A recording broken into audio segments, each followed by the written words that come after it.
Diddy just got hit with 5 new lawsuits, so let's go ahead and deep dive each one of these right now. And of course, we are going to start off with one of the most shocking ones, and this is claims from a 13-year-old child at the time of this abuse. This woman filed a lawsuit against Diddy claiming that she was 13 years old when she was drugged and SA'd at a house party with Diddy. Back on September 7th in 2000, she was 13 years old and had a friend drop her off at Radio City Music Hall in New York City so she could try to attend the VMAs. And this was during the time that J-Lo and Diddy were dating, and we watched them attend the VMAs together September 7th, 2000 in New York City.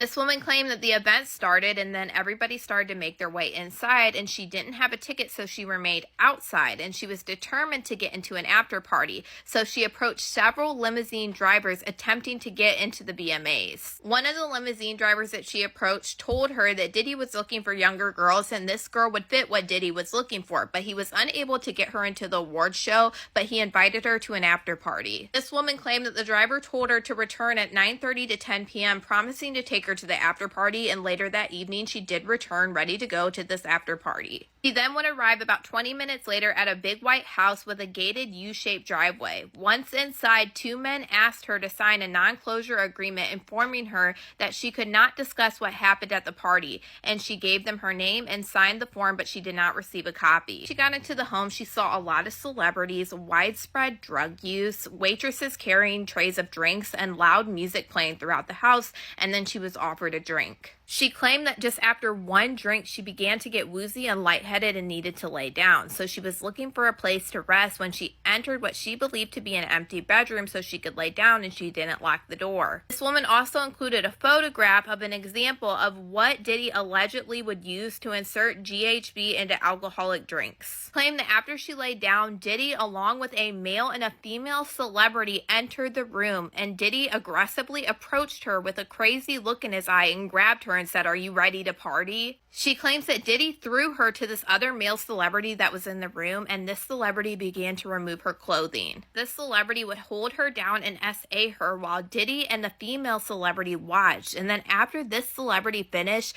Diddy would begin SAing her while that man's celebrity and the woman's celebrity would watch. This woman claimed that Diddy then forced her to give oral to him, but she refused, and then he eventually stopped. She said then she grabbed her clothes, shoes, and she left the bedroom and ended up leaving the party, and she would go to a gas station where a female clerk noticed her distress and allowed her to use the phone so she could call her father to come pick her up. The next lawsuit is by a Jane Doe who claimed that she was SA'd and drugged at one of Diddy's famous after parties. On Memorial Day weekend of 2014, she claims that her and her 2 friends visited Las Vegas to stay at the Hotel Rio. She said while she was there, she met a man that identified himself as International Smooth.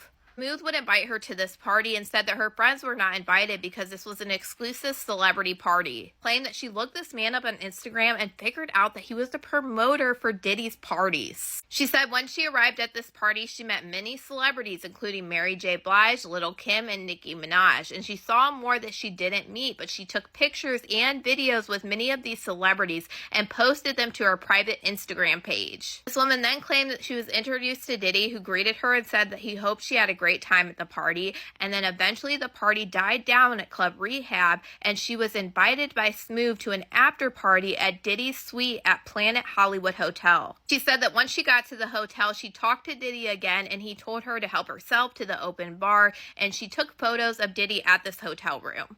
Then went to help herself from the open bar, and she said after 40 minutes of having 1 to 2 drinks, she began getting woozy and lightheaded. This woman said that she went to tell Smooth that she didn't feel well and she would likely need to leave the party soon, and he directed her to an empty bedroom in the suite and told her to lie down until she felt better. Next thing that she remembers is waking up the following morning feeling very groggy and sore, and her entire body hurt and it felt difficult to move. She said as soon as she woke up, she saw that Diddy was in the corner of the room shirtless and yelling loudly with somebody over the phone. She noticed that somebody else had been in the bed with her, and out of fear and confusion, she remained silent about it until Diddy left the room and she heard the front door to the suite close. Then she would get up and she would leave the hotel and go meet back up with her friends and tell them exactly what just happened to her. The next lawsuit is by a man who said that he was SA'd at the Ciroc vodka party in Los Angeles by Diddy. This man claimed back in 2022 during a promotional party for the launch of Diddy's Ciroc vodka drink, he was SA'd by him.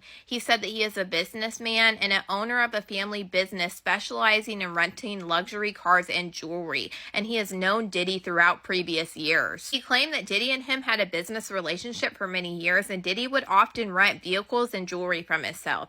He said that Diddy personally invited him to the Ciroc party, and he accepted based on him and Diddy's relationship. This man claims once he arrived to the party, he saw many high-profile guests and he took photographs of Diddy and these other high-profile celebrities sitting on the couch discussing Ciroc business. And these are the photos that he took. And Diddy's face is scaring the crap out of me. He's like, why are you taking this photo? I wish so badly that these faces weren't covered. This man claimed that Diddy invited him into his private office and he thought that they were going to discuss business. However, he realized that Diddy was intoxicated and acting strangely. He said that Diddy would begin moving closer and closer to him, and then he began to remove his pants and expose himself. Then claimed that Diddy grabbed a hold of his private areas and began squeezing them in a rough and weird manner. This man claims that the situation began to escalate until a professional athlete that's shown in this picture above entered the office and Diddy stopped what he was doing. This man claims that as soon as this happened, he got out of there and left that party to return home. The next lawsuit is by a man who claims that Diddy and an unnamed celebrity SA'd him at a 2022 award show after party. This man claims that he is a personal trainer and worked with tons of celebrities and notable figures over the years. He trained a fashion designer who told him that she shared his videos and workouts with Diddy and he was interested in meeting him. He then claims that this fashion designer extended an invitation to him for him to attend an exclusive award show after party in Los Angeles hosted by Diddy. He said on June 27, 2022, a Lincoln Navigator arrived to pick him up to take him to Diddy's residence in Hollywood Hills. He said that once he arrived at this party, he was greeted at the door and he had to sign an NDA and he never received a copy of it. He claims that after he signed this NDA, Diddy's associates handed him a drink and told him that he had to drink this drink before he could enter the party. He said while walking through the party, he saw tons of celebrities at this party, and eventually an associates of Diddy guided him to a large room illuminated with red lights into a smaller room. He saw dozens of individuals, including several well-known figures who were engaging in group activities. He began to feel disoriented, dizzy, and weak, far beyond what he would expect from consuming a single alcoholic beverage, and it became clear to him that something was wrong. He said at this moment he realized that he was significantly impaired, and he said Diddy would begin to approach him and remove his pants and begin performing non-consensual acts on him. He said that Diddy would order him to perform other acts on other individuals in the room, as well as a well-known celebrity that is mentioned in this lawsuit as being Celebrity A. He said after him and the celebrity was finished, the celebrity spit into his mouth. He said he started to go in and out of consciousness from whatever was happening to him after consuming this drink, and he said while in and out of consciousness, individuals at the party forced him into these acts with both men and women. He said the last thing that he remembers before totally losing consciousness is basically being passed around this party like a party favor. He claims that after he woke up after being unconscious, he found himself back at his home without a shirt and without his phone, unaware who took him back to his apartment or how he even got there. Last lawsuit is by a woman who claimed that Diddy drugged her and SA'd her. This woman claims that she was SA'd December of 2022 after being invited to a party with Diddy. This woman claims she believed that she was drugged after something was put into her drink and she would go unconscious and then wake up at 6 a.m. and notice a whole bunch of different marks all over her body. These are all of Diddy's new lawsuits.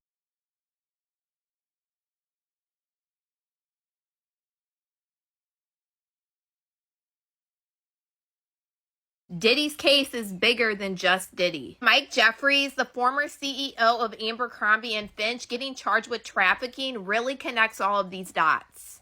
Lex Wexner, the owner of Victoria's Secret, is the one who owned and started Abercrombie in 1998, and he is the one who hired Mike Jeffries to revamp the brand. Back in 1998, Ashton Kutcher worked as a model for Abercrombie and Fitch. And we know Diddy and Naomi Campbell have had a close relationship for years, and Naomi Campbell was a part of Victoria's Secret. And Lex Wexner and Jeffrey E. have had a strong relationship for years, and they met in the 1980s. Jeffrey himself was known to go to Victoria's Secret shows, and there's photographs of him at these events. Wexner and Jeffrey were so tight that Wexner granted him a power of attorney over him. And at one time, Wexner was Jeffrey's only client. In 1998, Jeffrey was identified as the president along with Wexner of the New Albany Company in Ohio business records. And Wexner's name came up more than 45 times in the 2015 civil lawsuit filed by Virginia Giuffre, who accused Jeffrey and his partner of SA. Virginia testified that she had physical relationships with Wexner multiple different times, even though he has denied it. Naomi Campbell has been seen in multiple different photos with Ghislaine Maxwell, and she's also seen in this photo with Virginia in this photo as a minor. We have Mike Jeffries, the former CEO of Abercrombie, who is being alleged of running a trafficking ring, who was given his job at Abercrombie by Lex Wexner, who we know Lex Wexner and Jeffrey have had a close relationship for years. And Lex Wexner is the one who owns Victoria's Secret, where Naomi Campbell got her start and where we've seen her in multiple photos with people like Ghislaine Maxwell and Diddy. I mean, a lot of these dots really be connecting way too much. I mean, we even have Ashton Kutcher, who started as a model for Abercrombie and Fitch back in 1998. All of this isn't even adding the facts in Mike Jeffries' indictment, which are really scary similar to the indictment that Diddy has received. At this point, I wouldn't be surprised if Diddy is giving these other powerful people up at this point, hoping that he can get out of something. I mean, there comes a point in time where there is too many dots connecting for me where this makes a lot of sense, and they're too similar, and there's too many things that are lining up in a straight line for us to see. Mike Jeffries, the former CEO of Abercrombie and Fitch, just got arrested on trafficking charges, and his case sounds just like Diddy. We've all believed that Diddy's case was bigger than just Diddy, but after reading Mike Jeffries' indictment, it is uncanny how similar his allegations are to Diddy's allegations. So we're going to go ahead and run through Mike Jeffries' indictment, and you're going to see how similar the allegations against him and Diddy's allegations actually are. And I honestly feel like this is a whole criminal organization that is bigger than just Diddy. From 1992 to 2014, the defendant Michael Jeffries was the CEO of Abercrombie and Fitch. He also made a business called the Jeffries Family Office, and it was used to establish and manage his income and assets. When he was arrested, he was also arrested with his romantic partner, Matthew C. Smith, who also worked at this company, the Jeffries Family Office. A man named James T. Jacobson was also arrested with them, and he was employed by Michael Jeffries and Matthew Smith to recruit, interview, and hire men to perform these acts for Jeffries and Smith. From approximately 2008 to 2015, Michael Jeffries and Matthew Smith and James Jacobson, together with others, operated an internal trafficking business. During this period, Jeffries and Smith relied on their vast financial resources and Jeffries' power as the CEO of Abercrombie and Fitch. They used a network of employees, contractors, and security professionals to run this business that was dedicated to fulfilling their desires, ensuring that the trafficking business was kept secret, therefore maintaining Jeffries' powerful reputation. As a part of this operation, Michael Jeffries and Matthew Smith paid for dozens of men, including John Does 1 through 15, that were identified to the grand jury. These individuals had to travel within the United States and internationally to meet with Jeffries and Smith in various locations, including New York properties, as well as hotels in places such as England, France, Italy, and Morocco. Michael Jeffries and Matthew Smith used the Jeffries family office business to recruit, hire, and pay household staff to facilitate and supervise these events. Among other things, the staff transported men to and from these events, arranged in physical spaces for these events to be held, and also supervised the men who attended. The staff would provide Jeffrey Smith and the men who attended alcohol, muscle relaxers, also known as poppers, lubricant, condoms, and other items. The staff also directed men to wear costumes, use toys, and prepare for these events. James Jacobson traveled throughout the United States and internationally to recruit and interview these men for these events.